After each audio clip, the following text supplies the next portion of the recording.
Howdy folks, this is Big Sam. The end cap on a Mosin Nagant stock is not something we usually talk about. It's probably one of the most overlooked parts of the entire rifle and or stock assembly. But today we're going to talk about what makes this little piece of metal up here cool, and the fact that there's actually two different types of these parts. So let's get into it. Alright, so there's actually two main variations of this stock end cap, this big piece of metal here at the end. But what is this exactly? Well, the main purpose of this is to protect the front of the wood here, to have, it's sort of like a piece of armor for the end of the wood, you could think of it that way, to help prevent cracking, right? Because if you get any cracks up here in the stock, what's then going to end up happening is that crack's then going to start spreading and spreading and spreading. And eventually, you're going to have one big crack down the whole stock. So it all starts up here. So if you can really shield this area, you're going to be in good shape. So that's why we have this part here. Now, the way this works is that it's this one piece of metal here. And as you can see, right, it just sort of covers the very front of this wood portion here. And it's secured with this cross screw. And the other side is threaded, and the screw just threads into this side.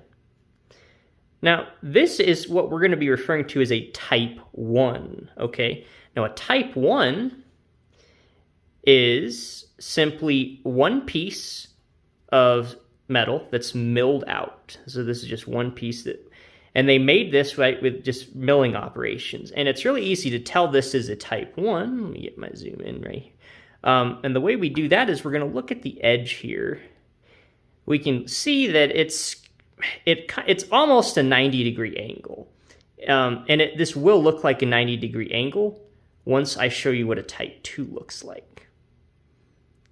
Right? So really nice, and it looks very well done. Looks like someone really took the time to try to produce this part very cautiously and very nicely. The quality is very good of this piece. Now, let's take a closer look, though, at the markings, because this is where it gets interesting. So here, on this particular end cap, we can see our traditional Tula hammer, which indicates that this part was produced by the Tula factory before 1928, okay? And we also see this little marking here. This is almost certainly a K. You might think that it's an R, and the little top of the R here is just missing right there. However, the Latin R that's in our alphabet is not in the Russian alphabet. R in Russian actually looks like a P in our alphabet. So I believe this to be a K. And a K is a very common proof mark you'll see on early, especially antique Tula-produced M91 Mosin Nagant rifles. So that's probably what this end cap went on. This particular stock actually is a Finnish stock, so kind of makes sense. Finland had tons of parts just like this from the early imperial years laying around. So that's really what we have here. So let's take a look at our next one, now that we understand what a Type 1 Mosin Nagant stock end cap looks like. Okay, so here we have another Type 1, also milled out. This particular one, though, has a different marking. It appears that we have a V, as in Victor, with an arrow coming out of the left side of it. My best understanding of what this mark is, it's actually a New England Westinghouse marking. So this stock end cap was probably produced by the New England Westinghouse company in Massachusetts sometime between 1916 and 1918. Right here in America, which is cool. A lot of people don't even realize that Mosin Nagants were made in America. Now, this particular stock is actually not a New England Westinghouse. It came from Finland. It's actually a really interesting stock that we'll be making a separate video on because it's very, very old. And it has some really interesting things to tell us. But for now, just know this is probably a New England Westinghouse marking. And I mentioned also this is a Type 1. So when did they make Type 1s? We should probably go over that. Well, from the very earliest Mosin Nagants made in 1891, all the way up through World War I, every single stock end cap would be this Type 1, very nicely milled out one piece of metal here. Now, this gets a little bit interesting though, because a simplification was made. And if you've been watching some of our previous videos, right, you'll be no stranger to the fact that a lot of simplifications to the Mosin Nagant production process were made, both on the receiver as well as a lot of the complementary parts to the rifle.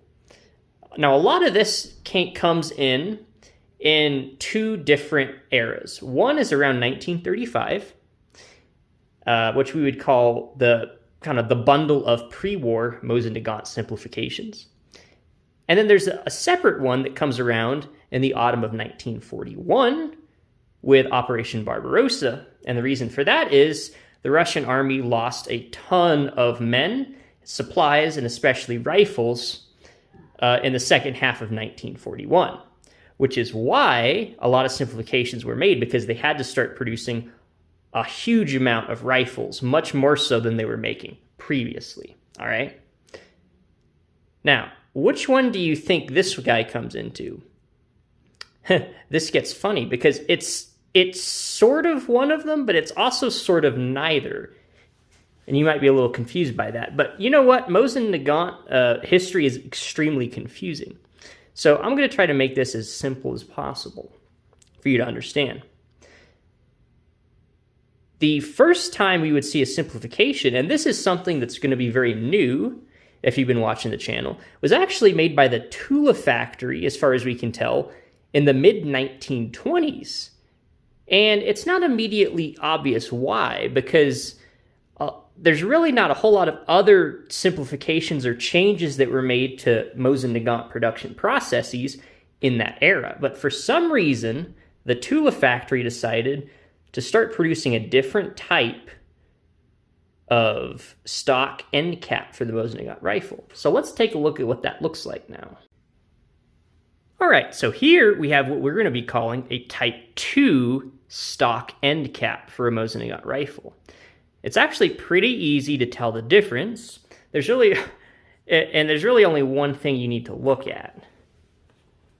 Remember how we looked before that it looked rounded, not rounded, excuse me, almost like a 90-degree angle? See here, up here, it looks very rounded. See, there's no 90-degree angle there. Now, why is that? Well, that's because in the mid-1920s, the Tula factory introduced a new process to produce these. And remember, before this, up and through World War I, this part was produced just by milling out a piece of steel. This guy, though, is actually stamped. And this is something that we've seen before, and something that we'll see again here. Stamping, if you're going to mass produce rifles, is really much more preferred to something over like a milling process. Just look at something like the AK-47 pattern of rifles, or really the AKM as we would call them. The AKM uses a stamped receiver, and while it's a lot harder to create the industries and the necessary factory and tooling, etc., to do that properly, once you have it, it's much easier to crank out large quantities of something just by stamping over, putting it on a mill and kind of milling it out. And so for some reason, in the mid-1920s, the Tula factory introduced this. Now, another question you might have is, well, Big Sam, if we're looking at this, maybe by the type or the markings, can we tell the year that this part was made? And sort of yes, sort of no. You cannot get a definitive year this was made, like 1939, really. You can't really get that. But we can give an approximation or an era. So what we want to take into account is two things, the factory marking and the type. Now, remember, this Type 2, which we have here, was introduced by the Tula factory in the mid-1920s. So for the purposes of this video, we're going to say 1925. Now, the Tula factory also changed their factory marking from a hammer to this star in 1928, which is interesting.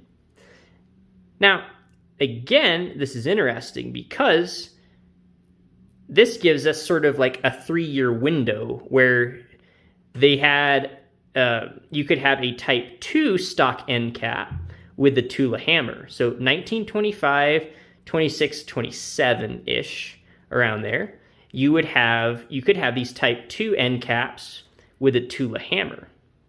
And in 1928, they would change it to where you would have this end cap, but with a star here. So what's really interesting is if you have a Type 2 end cap with a hammer, they probably only made that right for 3 years. So that's actually pretty interesting and pretty cool. Now most Tula end caps of the Type 2 variety are going to have this Tula star on them.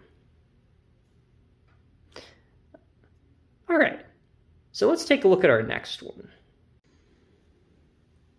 Another really good question is, all right, Big Sam, well, we know about the Tula factory in the mid-1920s, but what about the Izhevsk factory? Because remember, after World War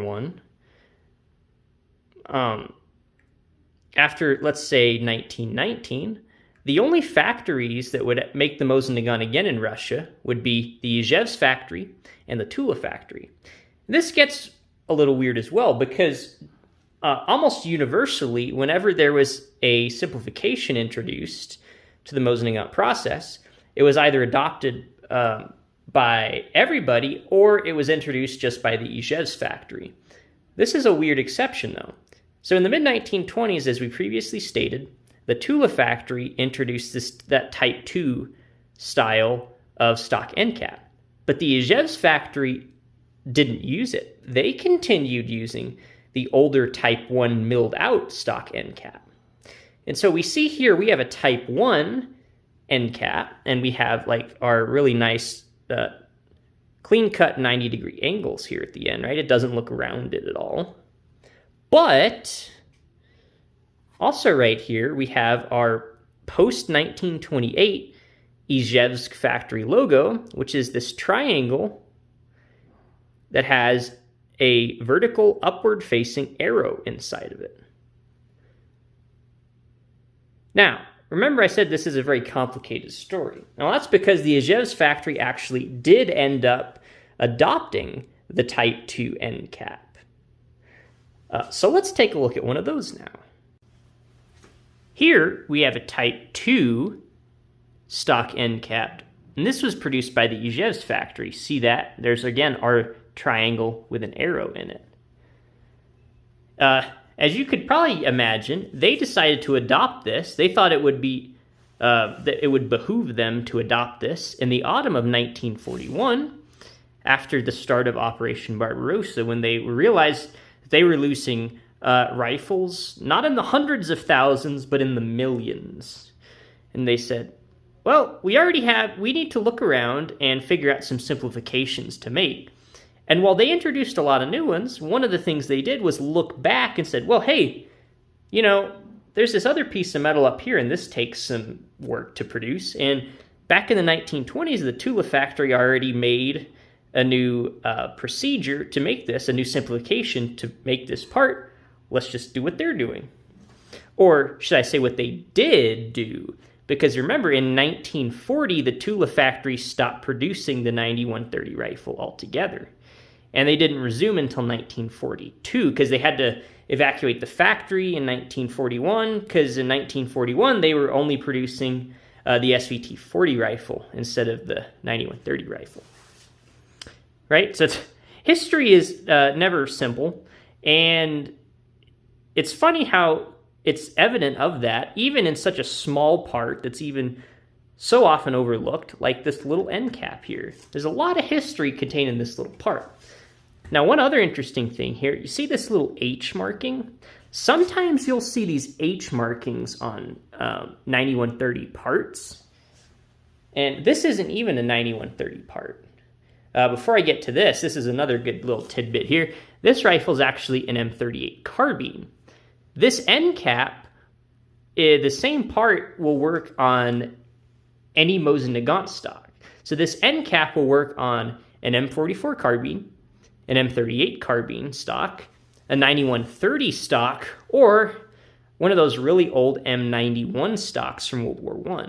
This is an interchangeable part across all models, which is absolutely essential in wartime, because not only can you make one part for all the different rifles and carbines you're producing, if you need to reuse older parts from older rifles, you can still do that as well. So this is actually a really good, really clever design. Again, we often overlook this, so it's nice to have a whole video where you can kind of talk about this guy. Now, going back to this little H marking here, sometimes you'll see this on, you can see this on bolts, you can see this on any number of parts. Here we see it on an end cap. Really what it's believed that means is that this particular part was produced as a new factory replacement part. So when this was produced, this was not actually just put on a rifle. This was specifically produced and then set aside to be a replacement part, either at the factory or at an arsenal repair depot closer to the front lines of combat. If a stock, let's say, came in and was damaged, or the repair depots themselves would actually produce stocks on their own, and so they could have just taken one of these parts produced by the Izhevsk factory, and so they had a parts bin with these and said, okay, we need to make a new stock. We'll take this little part out of our parts bin and just throw it on. So a lot of interesting history in these caps. Now, again, almost all Mosin Nagant rifles will have an end cap like this. The main exceptions to this rule are going to be in Finland. The model M27, M28s, the M2830s, and the M39 rifles have a different stock cap setup. There's a couple of other weird oddball ones that we won't really get into today, but we'll look at another day, hopefully, that don't have that as well. But again, the almost very vast majority of Mosin Nagants are going to have a stock end cap just like this. And again, it's going to be reusable on really any of them. So thanks for watching, guys. I hope you enjoyed the video. Please consider subscribing if you like more Mosin Nagant content like this. Let me know if y'all have any prayer requests, and I'll see you next time.